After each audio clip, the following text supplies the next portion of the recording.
So a couple of months ago I made a video about returning to graduate school after a relapse, and I wanted to give a little bit of an update on how that's going. So I started a new graduate school program in December last year and it's now February. So this is a completely new program for me. I had been in a grad school program overseas before this and I relapsed very quickly and had to spend a year, or chose to spend a year focusing full-time on recovery, and now I'm back studying again.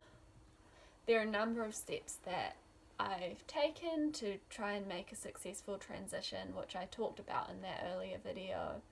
But yeah, I just wanted to give an update on how it's going. So when I started my program in December, the first couple of weeks were very hard. I had a lot of thoughts, especially around lunchtime. Thoughts like, skip lunch, no one is going to see if you eat it or not. Why don't you just skip it? You don't need it. You've been just sitting at your desk all day. You're so sedentary now. You can eat less. Blah, blah, blah. I know that these thoughts are not the truth, even though it feels like it, and I don't have to act on them.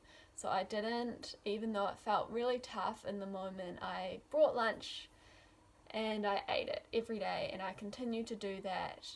I haven't reduced my intake at all. If anything, I've increased it.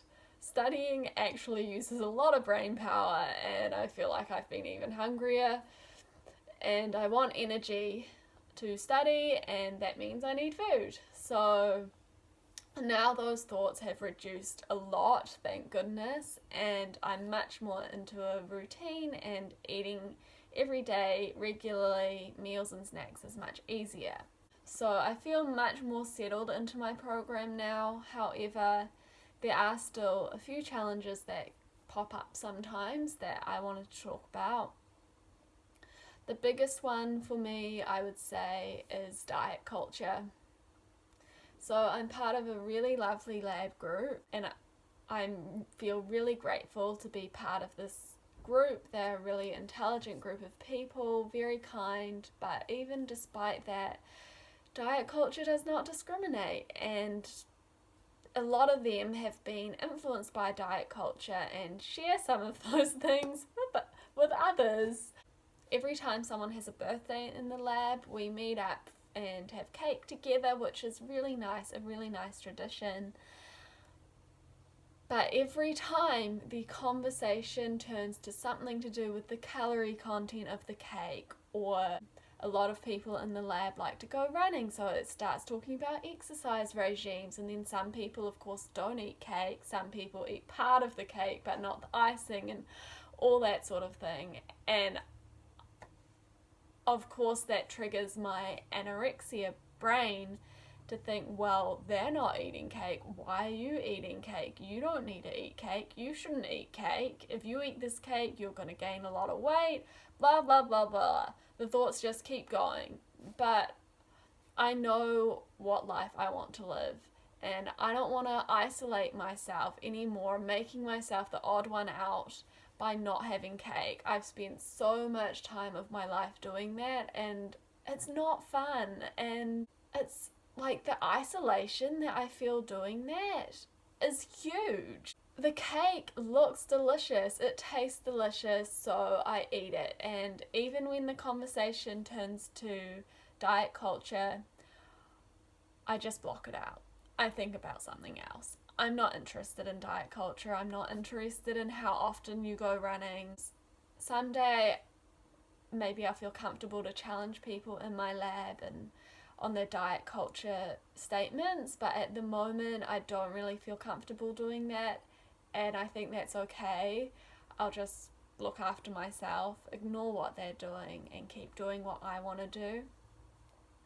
So for example, this past week we had a couple of birthdays, so we had cake twice and I took some home. So I had a big slice with the lab group, then I had more at home, and that's the life that I want to live. Delicious banana cake with chocolate ganache.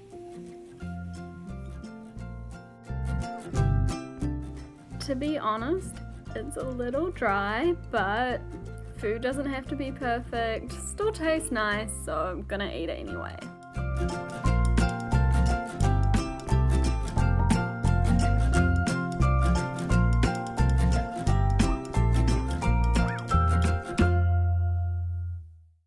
Something else that's popped up is comparison. So academia is a very competitive, high pressure environment. So of course, eating disorders tend to run rampant in this environment. And I feel like as someone with anorexia, I'm hyper aware of other people who might be suffering from an eating disorder as well. And I've already noticed several people in my office who seem to be suffering from an eating disorder. And that just triggers this whole other thought spiral, like, well, if they can do well in their PhD and have an eating disorder, can I do that? And I don't know why that appeals to me. I think it's because none of it makes sense, right? It's all eating disorder and it's irrational, but still it somehow lures you in. And I think it's also because even though I'm so much happier now and this life is so much better than when I was deep in my eating disorder, I still have urges to lose weight sometimes, and little niggles like, oh, life would be so much easier if you lost a bit of weight, or you'd feel so much better about yourself if you're a bit thinner. But I quickly break myself out of comparing myself to these people, because then I look at them, their faces, and they're not happy. They look stressed, sad, they don't have much energy. And basically I have two options. Do I want to be skinny and feel really depressed and anxious and low energy? Or do I want to continue living my life freely in a slightly bigger body, but feeling so much happier and livelier? And there is no contest. This life is so much better. Something else that I've found hard that has popped up a bit more recently is how much time I have to spend on recovery. I have grad school, which is my full-time job, and then recovery is essentially another full-time job. And sometimes I feel guilty because I have to spend so much time journaling my feelings, writing positive affirmations, planning challenges for myself, psyching myself up for those challenges, writing down benefits of recovery, so much to keep myself on this recovery pathway.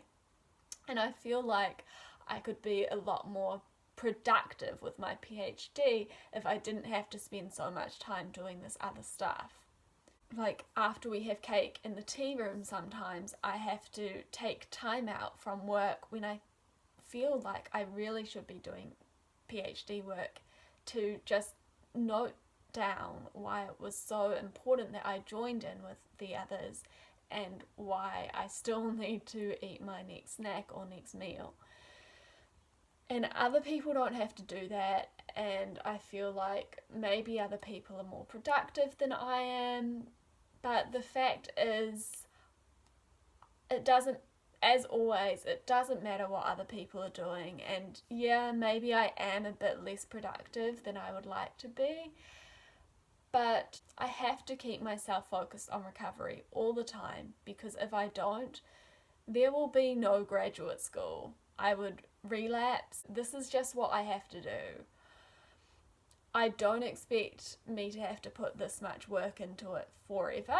Eventually, I won't have so many eating disorder thoughts and everything will just come more naturally to me. I believe that full recovery is possible, and so I don't expect to have to deal with anorexia for the rest of my life. But for now, this is what I need to do. And, other people with a physical injury might need to take time out to go to physio or something. I have a mental illness, so I need to make sure that I am taking the time to work through that. And I'm trying to treat myself with self-compassion, remove any judgment that I have, and accept that it's okay to spend time on your recovery, even if that means spending a little less time on your grad school work.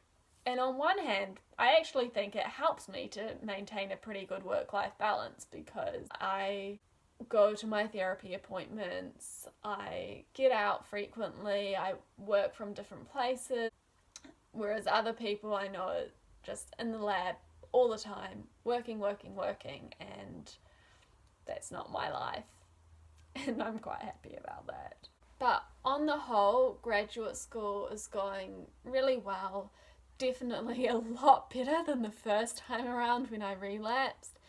And I'm really fortunate as well that I have one especially lovely person in my lab who doesn't know about my eating disorder, though I might tell him, but he comes frequently to my desk and grabs me for lunch, and he also gives me peanut slabs, which is lovely. I keep a stash of chocolate in my desk as well, which I highly recommend.